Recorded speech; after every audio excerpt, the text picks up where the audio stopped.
dowladaha Turkiga iyo Pakistan ayaa si adag u falceliyay ficilkii uu jamciyu ku dhaqaaqay siyaasi la yiraahdo Rasmus Bolton kaasi oo kitaabka Quraanka ku gubay banaanka masjid ku yaala magaalada Copenhagen iyo afafka hore ee safaaradda Turkiga oo ku leeyahay dalka Denmark.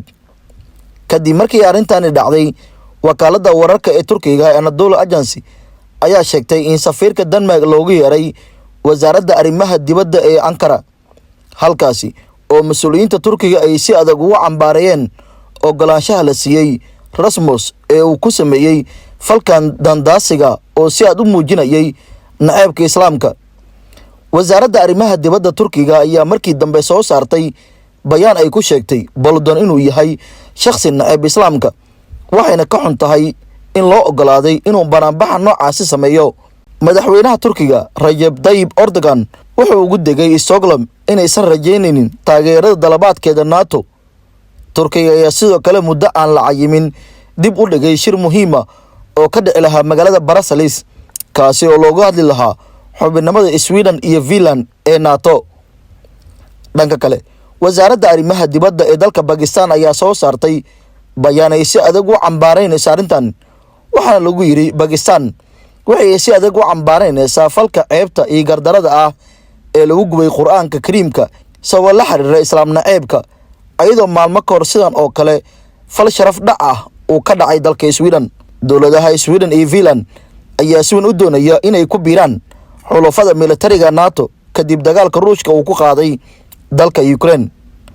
si kastaba ha ahaatee, ku biiristooda waxay u baahan doontaa ogolaanshaha dhammaan xubnaha NATO.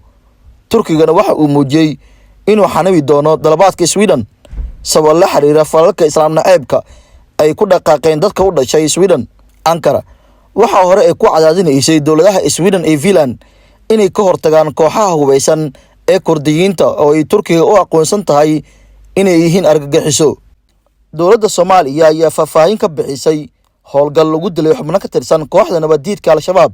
howlgal ka dhacay dhul balaaran oo Kenya oo ka tirsan gobolka Shabeellaha Hoose, gaar ahaan inta u dhaxaysa tuulooyinka Tabakal iyo Garas Jeereed oo 12 kiiloomitir dhanka galbeed ugu beegan degmada Janaale, ayay ciidamada dowladda Soomaaliya waxay ku dileen in ka badan 136 xubnood oo ka tirsan maleeshiyaadka Al-Shabaab, halka 98 kalena ay ku dhaawaceen, sida ay muujinayaan qiimeyn hordhac ah oo ay dowladda Soomaaliya sameysay. xubnaha howlgalka lagu dilay ayaa waxaa ku jiray horjoogayaal ka tirsan Al-Shabaab oo la daba socday, kuwaas oo uu ka mid ahaa horjooga magaciisa lagu sheegay Salmaan Dheere oo Al-Shabaab u qaabilsanaa howlgallada xeebaha. howlgalka inta uu socday ayaa sidoo kale la xaqiijiyay in la qaarajiyay horjooga loogu magacaabi jiray Macallin Salaxay oo isagana Shabaab u qaabilsanaa weerarada ay ku qaadaan degmooyinka u Dhiigle, Qoryooley iyo deegaano hoos yimaado degmada Janaale. wasiir ku-xigeenka wasaaradda warfaafinta ayaa xaqiijiyay in howlgalkan lagu qaarajiyay horjoogo kale oo lagu magacaabi jiray Macallin Xaashi, kaasi oo kooxda u qaabilsanaa waxay ugu yeereen jabhadaha ee ka howlgala gobolka Shabeellaha Hoose. waxaa kale oo la burburiyay keed weyn oo hub ah oo halkaasi ku lahaayeen kooxda nabadiidka Al-Shabaab, kaasi oo ilaa hadda gubanayo. sidoo kale waxaa la burburiyay gaadiid dagaal iyo kuwo kale oo saanad ah iyo waxyaabaha qarxa oo ay Al-Shabaab isticmaali jireen.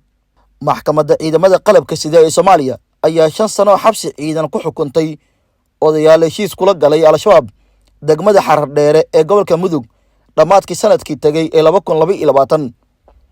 ciidamada amniga ayaa cadaadad ka soo xireen 27kii bishii December sanadkii tagay odayaashan kula heshiiyay Xarar Dheere inta aan laga qabsanin kooxda Al-Shabaab.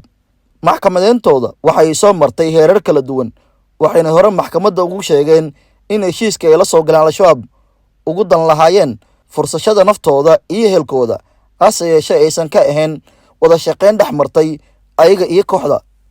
18 Janaayo sanadkan 2023 ayay soo dhamaatay maxkamadeenta Cumar Maxamed Jimcaale, Cumar Finin, Cali Axmed Xayle Caraale Cali Yare iyo Sugaal Warsame Cali Yarow.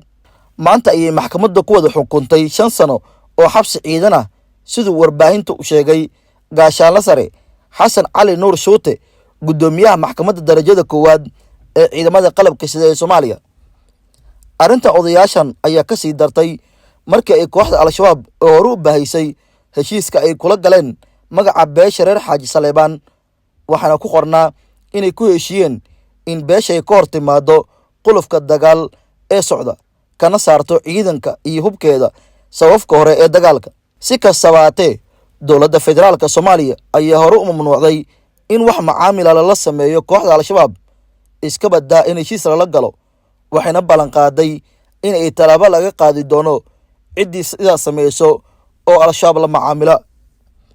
waad ku mahadsan tahay la socodka wararkeena iyo barnaamijyada aan soo gelino.